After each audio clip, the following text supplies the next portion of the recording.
First గంజాయిల తప్పేవారు తెలుసా? గంజాయి enjoy అని చెప్పి ప్రభుత్వాలే ఫస్ట్ దీన్ని ప్రోత్సహించారు.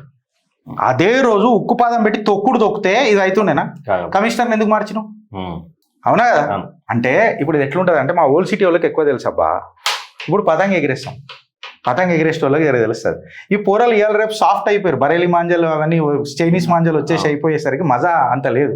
మేము ముందు సుతాస్తుండే మాంజని తయారు చేస్తుండే. అప్పుడు చేసి దాన్ని కీంచు మాంజా డిగిల్ మాంజా అని చెప్పి చెప్తుండే. కీంచు కొంచేటప్పుడు కన్నాల దగ్గర అల్కగా పెట్టి గాల్లో పతంగ తీసుకుపోయి ముంగడికి పోయి మాంజా పెద్దగా పెట్టి బర్తీలకు తీసుకుపోయి ఆడికేని బర్తీలకేని ఇట్లా గుంజుకొని వస్తాం చూడు సర్రనని, అప్పుడు కీంచు అంటారు. అది కాట్ అని అని అంటారు. అది ఫస్ట్ బర్తీలో పెట్టడం రేవంత్ అన్నకు రాదు. ఎందుకు